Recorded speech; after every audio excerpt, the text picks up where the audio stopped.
What's up guys, it's the Devil's Talent here, and in today's video we're going to be taking a look at how you can improve your W keying skills in the new season by analyzing one of EU's all-time best W keyers, and that is Noahreyli. But before I get into this VOD review guys, if you do enjoy my content or find what I'm telling you helpful, please drop a like on this video, hit that subscribe button, and turn on post notifications. Also, I recently just got my supporter creator code in the Fortnite item shop. Use code talent.fn #ad. But without further ado, let's just jump right in. Alright guys, as you can see on the screen, we have Noahreyli's POV. He is going to be landing the Spire. No surprise there. Most center map big POIs are going to be high kill W keying games. Now he's actually not going to get a victory royale in this game, but he's going to rack up an insane amount of eliminations. Unfortunately, doesn't end up winning the game, ends up dying, I believe, in third place. But let's take a look at all these engagements because it's an absolute W keying clinic. We're going to see Spire, good crosshair placement with the Magnum right there. Gets a quick little two-tap. Then gets stream sniped here. Some free off-spawn kills courtesy of the Spire and stream sniping. I love, this is such good game sense right here to get away from that particular opponent. Doesn't overcommit to anything. Using kind of the zip lines to go around. This is a good clinic on how to play this area effectively. Now, playing super aggressive with a gray makeshift revolver, I wouldn't recommend unless you truly trust your aim. But he's going to make it work here with a nice kind of Tifu classicing. And then pickaxing finish, looks very clean. And now he gets an improved loot. We find a makeshift and we're off to much more, I would say, traditional fights. Nice cone right there. Excellent. Good piece control. Just look at the movement right here. Let's take a look at the movement. The movement is incredibly important in piece control. It's where a lot of people that end up going for piece control end up dying, myself included, because I don't maximize it with movement and I stand there with my head straight up in the window and get cracked for everything. But look at Noahreyli's movement. Immediately with the cone, immediate swing to the left. Why the swing to the left? So you can pull out the shotgun, give you time to really establish a right-hand peek. Once that shotgun's nice and out, boom. Right? That's how you maximize piece control. He did take a little bit of damage, but not a significant amount. Against a spaz, you want to make sure you're super duper careful when making cone slides like that, because you're going to get a huge pump to the face. But maximizing your piece control with your movement is an absolute must. All top tier pros do it. You've got to do it as well if you want to be as successful as them and get these high kill games in arena and in the first couple games of the Cash Cup. Now you're going to see a ton of revolver gameplay, which in my opinion is the most, I would say, underrated gun. It's got great first shot accuracy. It does a ton of headshot damage. Oh, this is just pure mechanics of piece control. You're seeing the piece control on display here. We've seen it in these last 3 kills. Let's just watch these 2 beautiful follow-ups because they're good definitions of the importance of piece control when it comes in regard to ending fights quickly. As you can see, he's going to jump down here on this opponent, knows that he's there. He protects himself, kind of scuffs a bit, but he's like, okay, I saw him, he might be weak. And trusts his aim, gets a nice little headshot, and there you go.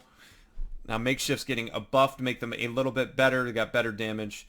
Now he sees this opponent down here below. Nice little crack 75 white cone, trying to stop him. Immediately edits through with the cone, and then you're going to see a nice finish. Ends that fight faster. Imagine if that opponent escapes and that drags on. Now we don't have to worry about it because that cone just blocked him off. Always basically cutting off opponents' escapes paths. Getting good piece control right here, attempting to go for a clip. Noahreyli's mechanics are also incredible, but we're going to see a lot of his skills on display. Nice little cone right there. Little thing, getting that top piece control. I just want to talk about the crosshair placement, right? Just always being on the offensive. So when you see him right here,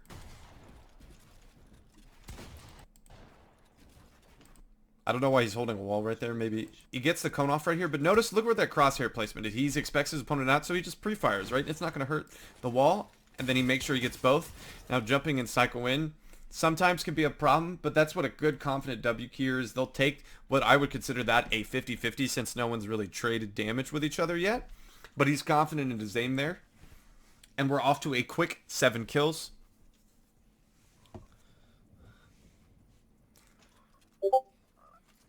He sees his opponent sitting here on low ground. They both have spaz. You see him try to get that preemptive piece control. Very nice peanut butter peek. Good full block attempt. Pickaxe baits. Tries to predict where he goes. Opponent doesn't go there. Sides the cone in Mitro classic. Gets that back wall. Absolutely disgusting. Everything about that engagement was absolutely textbook, flawless, just beautiful piece control. That just everything about it. Preemptive piece control. The entire lot on display, and this is why he is a top W keyer in the game right now. As you can see, the preemptive piece control attempts. He looks around for third parties, maybe gets them to try and bait. He gets a preemptive wall, a beautiful peanut butter peek, attempts the cone, attempts the sidewall, doesn't get it. Quick edit through and pickaxe space in case his opponent gets there. Uses the shotgun for pressure.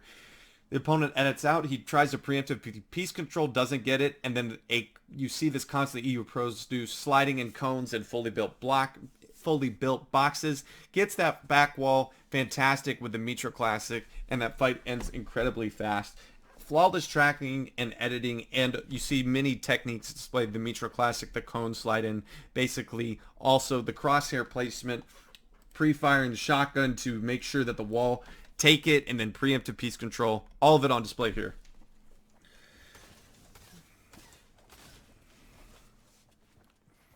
Here's this opponent running up on him. Creates an exit out route. It's a little bit scuffed, I'm not going to lie here. Opponent is looking a little bit lost, and he's a little bit awkward because he's on a hopfish. Excellent piece control. Notice that movement. It's just a little minute thing. Little crouch with it. Gets that ramp through. Immediately edits out to the left side, so he creates a right-hand peek for himself. Misses a shot. Sorry, guys. There was an ad. Let's continue. Basically, we'll rewind a little bit back in the engagement. As we previously saw, he kind of dives in here. Notices the wall is one tap, and is willing to take that 50-50, knowing the opponent's incredibly weak. This is what I say is confidence right here. He gets tags up, he has bigs and minis, and he still pushes up like nothing absolutely happened. This has got to be intimidating from an opponent. Now, he misses the shot here. He does get the piece control. And then you're going to notice the mode switch immediately to double box to create a ton of space. Why? So he has an escape route. The opponent takes one wall. Opponent's not doing the best job of pressuring.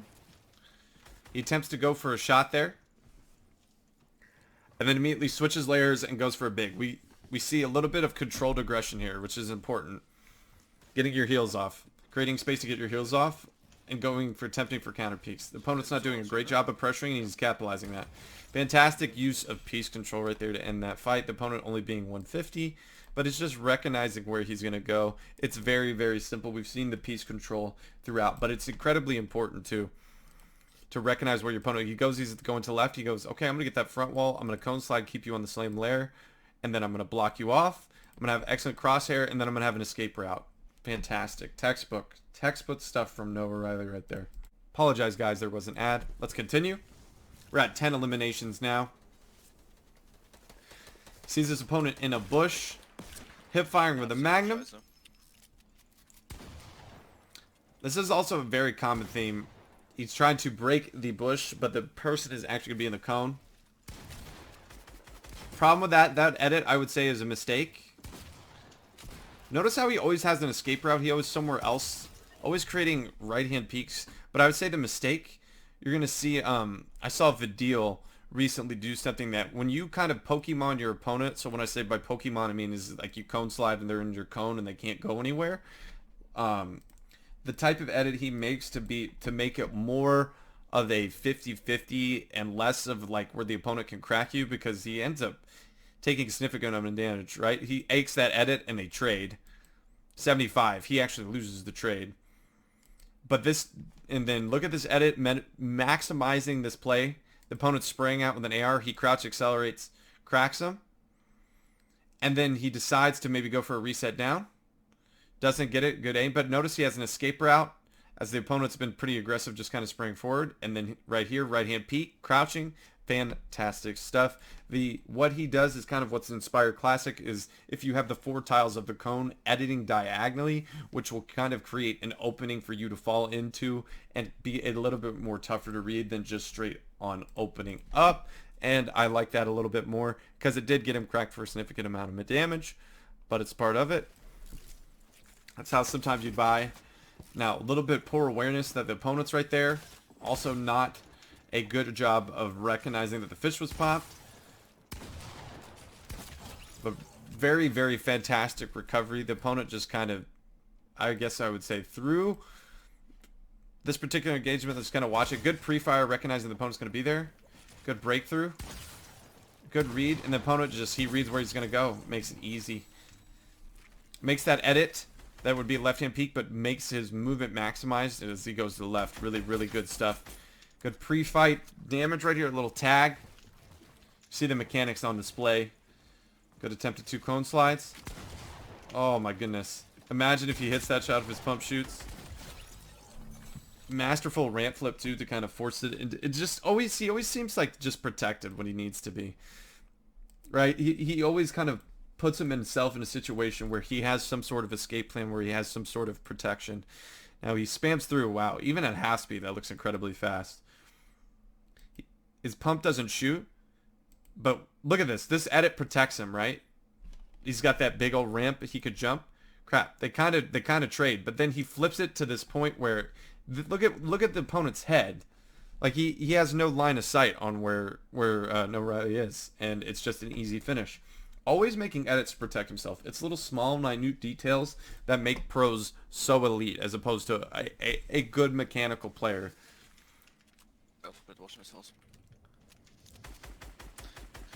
Now this is a good read. If you assume they're not in a box, it's always good to assume they're in a cone.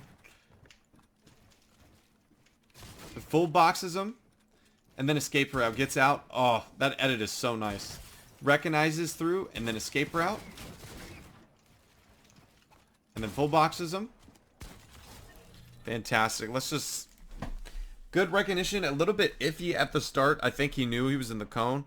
I think it's better to spray through with the cone. It will kind of assuage people from editing out. But most people kind of do sit there in a cone and kind of hide nowadays. Especially with the primal shotgun being as strong as it is. So we're going to start this fight off kind of spraying through with the brick here. We don't see an opponent and the brick isn't held. That's usually a good sign. Either he's one layered below or the cone.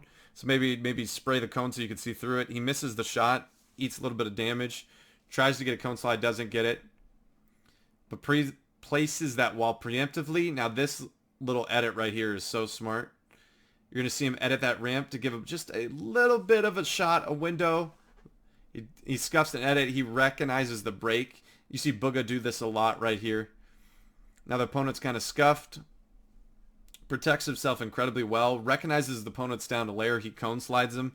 The opponent actually builds his own wall, full boxes himself, makes it easy. Even with poor reload management, Noahreyli is able to capitalize. But just really, really impressive stuff and recovery. 14 kills. We're shaping up here to be a 20 bomb. But unfortunately he's... Now this is so smart. This is big brain. He gets out of the car and the opponent just eats an 18-wheeler. Psycho's in. Notice the difference right there. Most players would have continued to over-peek that and then tries to get the 50-50 and misses a shot. This is not... Notice how it's much more protected. Same exact edit. And good recognition the opponent has cabbages. You saw him take those white heels because those cabbages are going to really come in handy. But let's just talk about this engagement because it's a perfect example of not having tunnel vision and being so focused on getting a kill, because that happens to almost all of us, where we get so overzealous for an elimination that we kind of forget that there is other people around. And so he tries to psycho in there. He's like, the car makes this kind of scuffed. He sees that ramp there and he's like, oh, maybe I'll Mitro classic in. He goes, nope, I'm going to back off. Get a huge crack. Now, you're going to see the mistake and then him immediately correct it instantaneously. This opponent's in storm, so he's eating cabbages. He's going to get a nice crack and then escape route, attempt to get it. Now, look, notice how in this particular edit, you saw him attempt to dip back to left, but doesn't, and then misses the shot on his reset. Now look what he does differently there. Now look at the difference in the movement. Boom, he also catches his opponent pick at sweeping, but notice how much more protected he is. That's what allows him to win the engagement. He makes his movement, same exact edit, same exact right hand peek. He basically maximizes the right hand peek by ducking more to the left in that particular engagement. In the previous edit, he didn't do that, and that's why he got cracked for a significant amount of damage. Movement really maximizes your piece control. It also maximizes your peek for I would say an elite peak. I would say Noahreyli is extremely mechanical. In terms of angles and peaks, I think on EU Vidil is incredibly impressive with what he's able to do. I'm going to be getting a VOD review of him soon, because I always love watching these EU pros fight. Now, this is kind of a little bit brain dead, probably one of the worst decisions. Notice how he's cycling into a bunch of areas of builds. I think he got a little bit overzealous for the loot, and I think this guy is actually baiting that. It's exactly what ends up happening. He gets coned too. This is almost a GG's. I don't know how he gets out of this. Good attempt at a pre-fire. I don't think it would have even mattered. But I think it was worth it to maybe attempt for those mats. But it ends up being okay. He gets a huge crack here, 75, right-hand peek. And what can you use for a huge crack for? Get your big off. If you want to play a little bit more slow.